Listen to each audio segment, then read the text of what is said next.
Section 1. You will hear a man booking a tourist tour. First, you have some time to look at questions 1 to 5.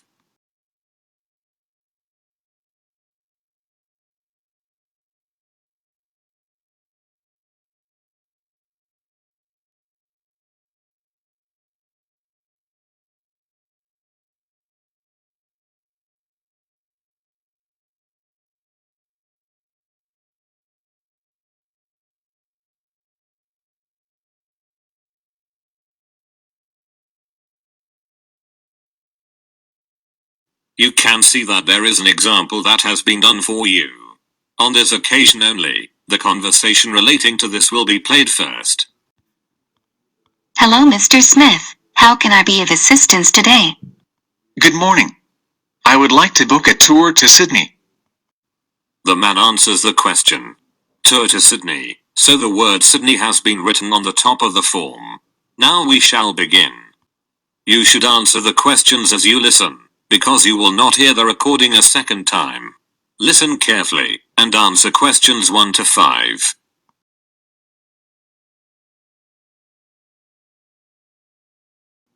Hello, Mr. Smith. How can I be of assistance today? Good morning. I would like to book a tour to Sydney. I can help you with that. What would you like to see? As much of Sydney as possible.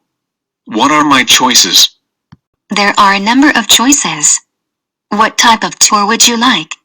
A pedestrian tour or bus tour? I think I'll choose the bus tour. There's a hop-on hop-off bus tour that takes you around to the Harbour Bridge, the Opera House and the Queen Victoria Building. I think it's a good option. Is there a set timetable for the tour? No. The buses run in a loop around the city all day. And what hours do the buses operate? They run from 7 a.m. in the morning until 9 p.m. each night. That sounds nice. Yes. And the closest stop is just 20 meters out from here, at the front of the hotel. Now listen, and answer questions 6 to 10.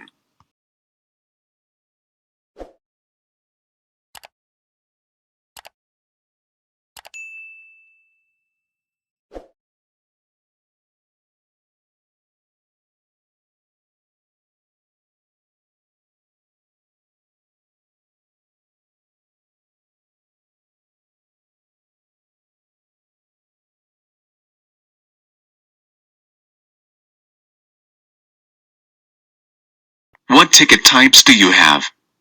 We have 3 ticket types. The first one is called Minimal, and it is the cheapest tariff. It costs only $15 and you can use such ticket during 2 hours. Oh, I want to see as much of Sydney as possible. Do you have full-day tickets? Yes, sure. The next ticket type we have is Standard. It's the most popular type. This pass costs $30 and lasts all day. This sounds nice.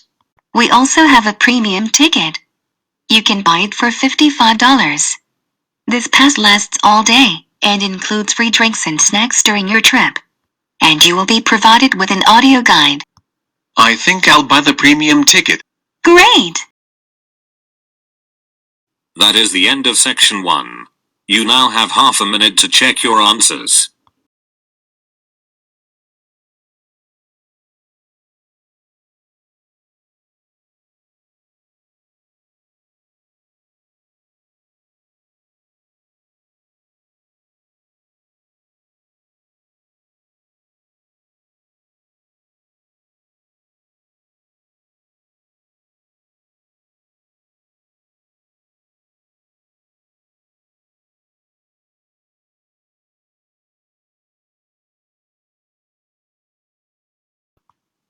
Section 2. You will hear the information about tickets to one of the royal palaces in London. First, you have some time to look at questions 11 to 16.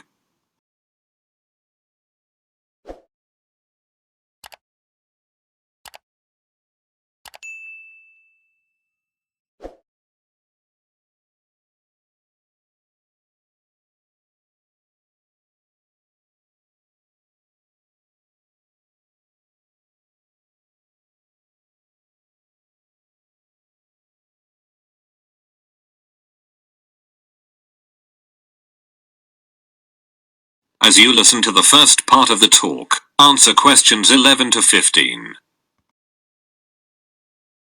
So you've finally decided to start a fitness program and are now on the lookout for the perfect gym to join. Fitnessland is an ideal gym for both group trainings and individual workout. We offer you a variety of sports facilities, which will make your training effective and pleasant. One of the most famous are our yoga classes. We have 7 different yoga programs, including Yogalates, Yoga Nidra and Hatha Yoga.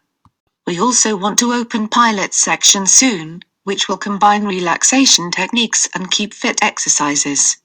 For those people who seek cardio and fat burn workouts, we offer a lot of active classes. For instance, if you love dancing, you can go to our step dance classes. These classes are famous for their intensive rhythm, and include many elements from dancing classes and aerobics classes. At the moment we don't have aerobics or belly dance programs, so step dance can be a good alternative. We also offer great barbell workouts for people who want to build muscle. These classes use very effective strength training strategy and are very helpful for both men and women. There is also a kickboxing room in our gym, where you can find all essential facilities to practice kickboxing yourself. And group programs are likely to open in the next season. But Zumba fitness programs and stretching workouts are already running, so be quick to take part in these wonderful activities.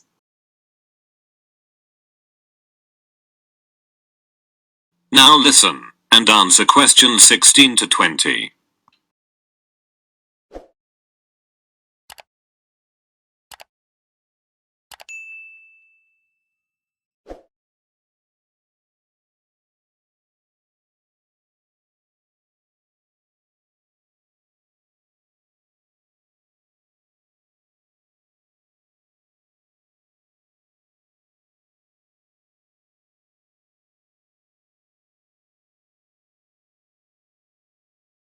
And now I'd like to present you the timetable of fitness programs for the coming week. Monday is dedicated to muscle building activities. You'll begin the weekly program with a full body training split, meaning you'll train all major body parts in each workout. Such fitness classes are designed by famous bodybuilders and sport professionals, who are passionate for training others. On Tuesday we offer a variety of fat loss activities. These are high-intensity classes that require a lot of physical effort. So we recommend to drink much water during such classes. We also have something called healthy body activities. These activities run on Wednesday. During these programs, you'll do keep fit exercises in a moderate rhythm, alternating upper body and lower body workouts. The next day come relaxation activities.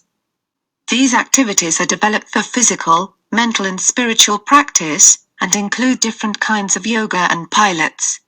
Friday is the last day of the week with group activities, in particular interval trainings.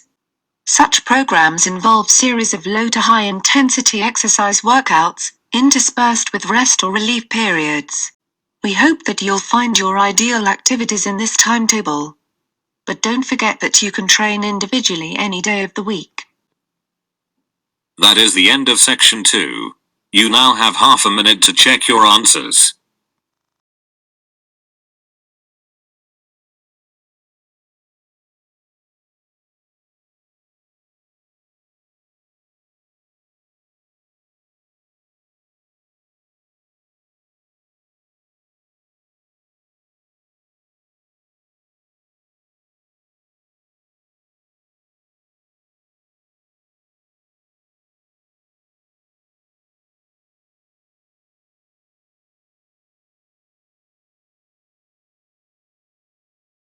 Section 3.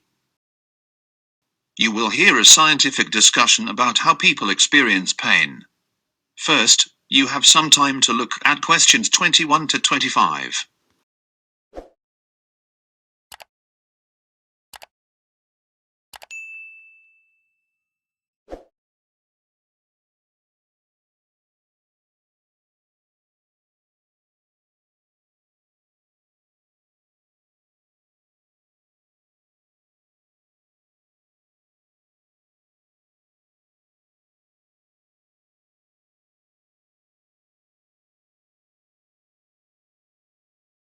As you listen to the first part of the discussion, answer questions 21 to 25. Scientists at University College London have made a discovery which makes mice pain-free and have reversed painlessness in a woman with a rare condition. I'm joined by Dr. Natasha Curran, consultant in anaesthesia and pain medicine at University College London Hospitals, and by Professor John Wood, lead author of the study and a neuroscientist at UCL. Welcome to the podcast. Thank you. Thank you. Natasha, perhaps we can start with perhaps a rather basic question, which is, why do we experience pain at all? What's its purpose? Pain is highly preserved in humans because we need pain to prevent us further damaging ourselves. However, what we know in many people is that pain continues past when it's useful for us. And we're all familiar with the idea of sort of feeling pain, but what is happening inside one's body? So when I stub my toe and I scream and shout, what's actually happening inside my body from that moment? Well, receptors in your toe are getting stimulated and they send messages down your nerves which end up in your brain. And in your brain, various things happen. In one part of your brain, which is the somatosensory cortex, that's the part of the brain that says it's your toe that's feeling the pain or the injury rather than your hand or your head. So that's one part, but then it's much more complex than that because pain is an emotional experience. So it's connected then to all the other parts of the brain, which they give us our experience of pain, if you like. So that depends on the context in which we're having pain, our past experience, what we think the pain means, lots of factors. And then also it connects to what we think we're going to do about the pain. So parts of the brain light up, if you like, how we're going to respond to the pain that we're experiencing. How big a problem is pain and how big a burden is this for people to be dealing with? In the UK, it's massive. In 2011, the National Pain Audit reported that 31% of men and 37% of women live with persistent pain. So that's 40 million people. Their quality of life is very, very poor, much lower than other medical conditions. It's as bad as people who have, for example, Parkinson's disease. One of the reasons it's really important to understand this is because we know that we can actually help these people. If they attend specialist pain management services, we can improve their quality of life. And specialist pain management services have doctors, nurses, physiotherapists, psychologists, and potentially occupational therapists, psychiatrists, in order to help them. John, how thorough is our understanding of pain? Is, for example, chronic pain different to the pain we feel when we knock our knee or have a headache? Well, there are clearly enormous mechanistic differences, and it's very striking how mechanisms to experience pain are conserved across evolution. And pain is really an essential survival mechanism. So the mechanisms that occur in people are quite similar to those that occur in mice, for example. And so we can make comparisons between animal models and the human experience. But we really know very little at all about how pain is experienced centrally. There are various parts of the brain that have been correlated with the experience of pain, but this is very, very weakly done. In fact, it's to define a precise locus in the brain where pain is perceived has proved completely elusive. So the way we feel pain and the intensity of pain is regulated by all kinds of things like circadian rhythms, emotional state, and we don't have many insights into how this actually works. Why is consciousness linked so much with pain and pain with consciousness? Well, there's a wonderful book by Philip K. Dick, the person who wrote so many perceptive science fiction novels, and he says that pain and beauty are the two underlying themes of human nature. In fact, trying to understand where the brain perceives beauty is just as difficult as trying to understand where the pain is perceived in the brain. Consciousness obviously is required for any kind of sensation. Pain is just one of those types of sensations that we're aware of when we're alive and awake. Well, as an anaesthetist, that's part of our main role. Surgery can't go ahead unless we have anaesthesia, because obviously in the modern world and in most parts of the world we want to be able to anaesthetise so that people don't experience the pain of surgery. And we know that there are some states of consciousness where people can undergo quite stimulating and unpleasant to most people experiences such as surgery, but for most people they need to be unconscious, so in a state of anaesthesia. Now listen and answer questions 26 to 30.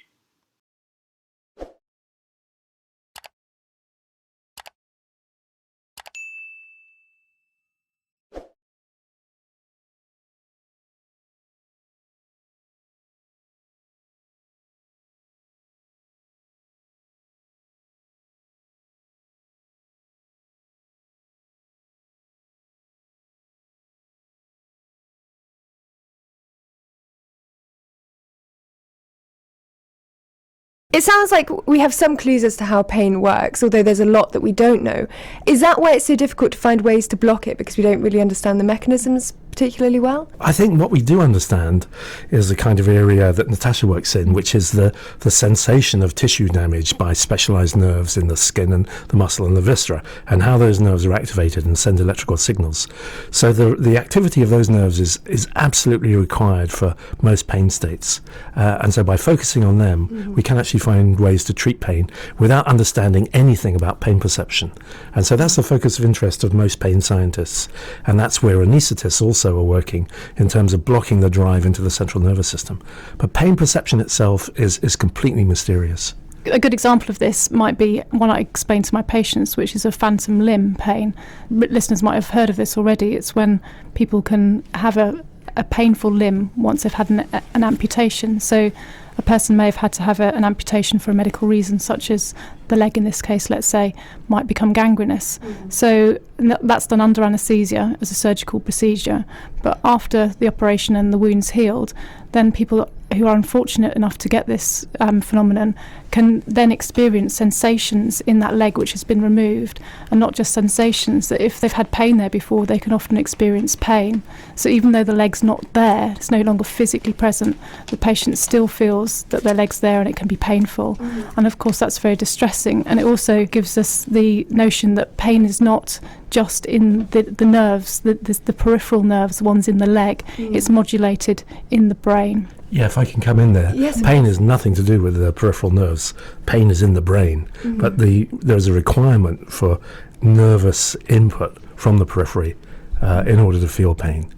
In almost all states. There are situations where you can get pain after a stroke because you have lesions in your thalamus, and that's obviously some form of central pain syndrome. But almost all inflammatory pain states like rheumatoid arthritis or osteoarthritis or diabetic neuropathy, all these chronic pain states require the activity of peripheral nerves, and that's what we try to block without understanding the perception of the painful stimulus itself. So Natasha, it's an interesting point that John was saying about us needing stimulation of our nerves sort of throughout our body, our peripheral nerves. So what's happening in the case of a phantom limb? Well, there's several theories, and there's probably not one overarching thing that's happening. We know that pain can create a memory of itself, just like any other experience that people have. You might have, heard some records on the radio recently about David Bowie, for example, and that takes you, listening to that record takes you back to a certain point. So listening to music can take you to a certain point in time, and some sort of stimulation, for example, movement in that limb, or something else, which is the peripheral, like John's talking about, that peripheral input can cause a learnt sensation to be re-experienced. It's not that the person's actively trying to recall that painful experience. Who would want that? But so it's like anything that's learnt. The nervous system's really, really good at learning things. That's how we've learnt to do all the great things that humans and people do in their lives.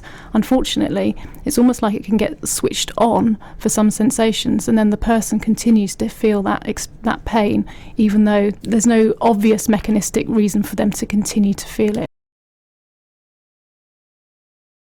That is the end of section 3. You now have half a minute to check your answers.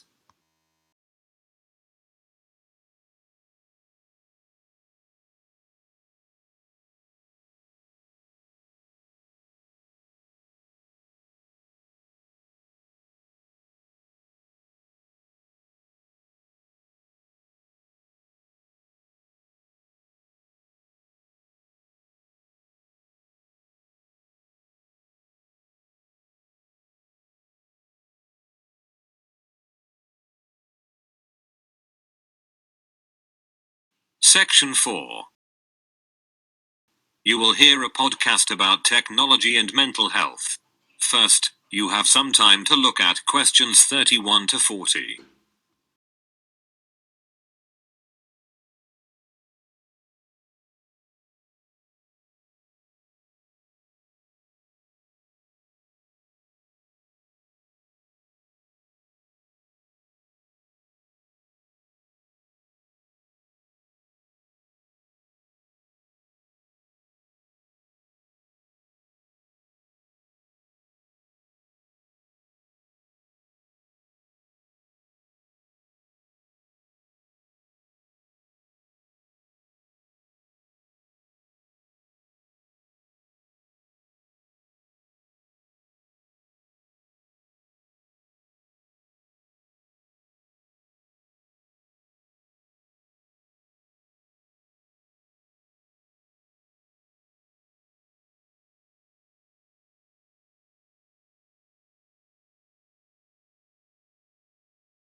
Now listen carefully and answer questions 31 to 40. I spoke to psychologist Tomas Chamorro-Premuzic about the risks he believes are posed by social media and technology. If narcissism is fire, Facebook is gasoline. So people wouldn't have gravitated towards Facebook or Instagram or Twitter or Snapchat if they hadn't been narcissistic in the first place. By which I mean, if they hadn't had this desire to broadcast their lives, to behave like celebrities and share personal information about themselves as if it's really interesting, and also seek positive feedback from others that reinforces their kind of self-concept and self-esteem and perhaps self-centered needs. Now, it is also true that if you throw gasoline into the fire, these inherent tendencies, narcissistic tendencies that were there in the first place will become more exaggerated. And research has shown this. Research has shown, a very simple summary of the studies is that the more narcissistic you are, the more time you are likely to spend on these various social networks, but at the same time, the more time you spend on these social networks, the more narcissistic you become. So really it's a snowballing effect. Exactly. And the depression one is a different kind of phenomenon. It's the fact that a lot of people spend so much time following or snooping on others on social media, and they're unaware of the fact that the people that they are seeing there are not the real people they know. And because most people portray themselves in an unrealistically positive vein, and Facebook and other social networks encourage the suppression of negative emotions and reward the presentation or display of positive emotions, it makes people miserable and depressed to see others as so happy, because you compare yourself to others and you're like, why aren't I so successful, so good looking, or so, happy? Okay, so when we're talking about tech and also about the impact of technology on our behaviour, I think something that's, again, garnering quite a lot of attention is the impact of screen time on well-being, on performance, on cognitive ability and development when we're looking at younger people. And there was an interesting piece in Ars Technica that cited two separate studies that have been conducted in the US. The first is by Common Sense Media, which looked at just under 3,000 US children aged 8 to 18 about their media habits. And they found that teenagers were spending about 9 hours a day online with media, and tweens, so 8 to 12-year-olds, were using media for about 6 hours a day. So this is within quite a substantial amount of time, and then also a time in which they'd probably be better off outside playing or socialising in person with other people. Do you think that there's an impact there on, for instance, being able to read emotional cues or being able to form relationships in a way that's deep and meaningful? Is there anything to suggest that that's starting to be compromised because of our use of screens and tech? So we don't have solid or reliable data on this yet, but at least conceptually, it would make sense. We all come to the world with a set of really basic and rudimentary skills that are developed or nurtured when they are put into practice or when we interact with the right triggers of these skills in the environment. So much like growing up isolated from others in a basement will lead to not having many social skills. If you grow up in the digital world mostly and you don't have much time to practice face-to-face interaction, you probably won't develop many people skills. The other thing that is, of course, problematic is that, if people were spending 6 or 10 hours online reading books or getting educated, you could argue at least they're developing intellectual skills or intellectual curiosity, but that's not the case. At most they can spend 18 minutes on a TED Talk, which will give them, more, it's edutainment rather than education. So it's the stuff that people do when they're online that is most problematic. And what about things like the sensory input that we receive? So, for instance, if you've got very young children, aged 6 to 12 months to 18 months, who are looking at screens instead of looking out and developing depth of field, what might that do for their development potentially in the longer term? One could argue that if for them adaptation to the world will be even more technologically mediated, it's okay, So it would only be a problem if you put them in a farm, ask them to hunt animals, or force them live in an Amish community. So, in that sense, the average 5-year-old today is better equipped to interact with much of the industrialized world than a 60-year-old or 70-year-old, because they can pick up any gadget and they know how it works. So I think the main deficit is around social and emotional skills. Connecting through people via technology is very different than having an effective face-to-face interaction. And so until this date, for example, we haven't worked out a way in which people can reproduce via technological means. The fact maybe we will, and maybe virtual reality can generate this in the future. But it's been pointed out many times that there are now more iPhones being sold every year, every day, not just every year, than people being born. And this difference between these two numbers keeps increasing. I think probably there's a causal relationship. The more time people spend on their smartphones or interacting with technology, the less time they have for physical interactions with others. So until we work out how to do certain things online, offline is the way to go. And most people now, young people, don't have these capabilities to develop certain skills in the physical or analog world. So we've heard how tech can have adverse effects on our mental state, but how is it being used in a positive way to help us? With us in the studio today to discuss, we have psychotherapist Dr. Gillian Isaacs-Russell, author of new book, Screen Relations, The Limits of Computer-Mediated Psychoanalysis and Psychotherapy. We also have Dr. Richard Dobson, who's head of the bioinformatics at the NIHR Biomedical Research Centre for Mental Health, and the tech team's own Hannah Jane Parkinson. Welcome, everybody. So, Gillian, may I start with you? So you're a practicing psychotherapist.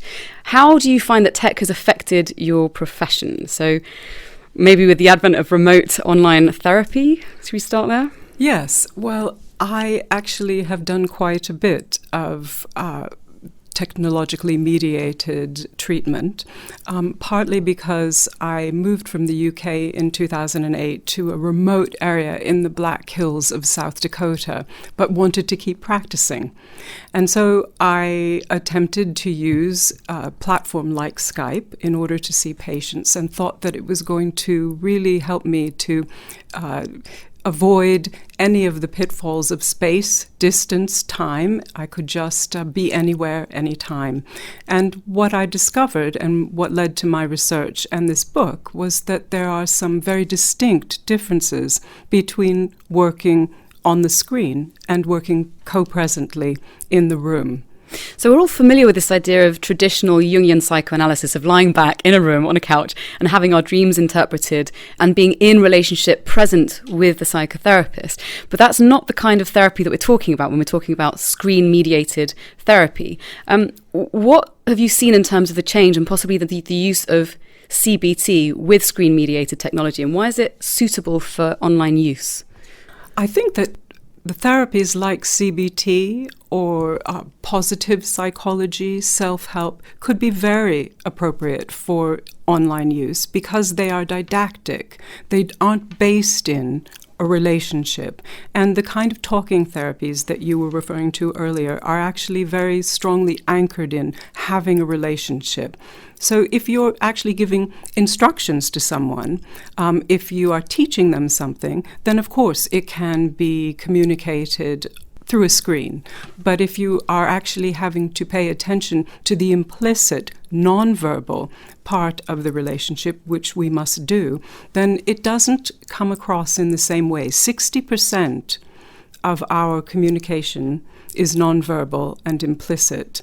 And actually, informatics researchers themselves, that is, specialists in information via technology, are talking about the fact that these kinds of implicit communications can't be carried over a screen at the moment, two-dimensionally.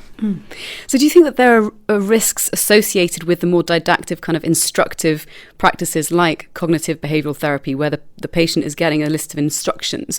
Are there risks kind of taking that approach? Can this treatment kind of mask or even potentially worsen real problems? I think that Some of the risks may be that because we're not in the same room, we can't see the whole body. If you've ever worked on screen, you know that it's usually from the shoulders up. We're not able to see a lot of the intimate things that are going on with our patients. And so that means that, for instance, if someone is struggling with an eating disorder, it's going to be very difficult to see where they are in that, which could be dangerous. That is the end of section 4.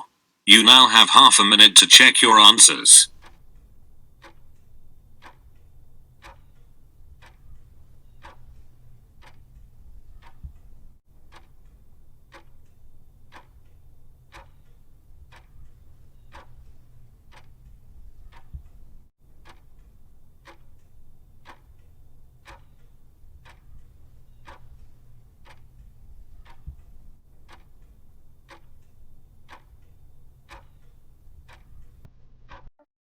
You will now have 10 minutes to transfer your answers to the listening answer sheet.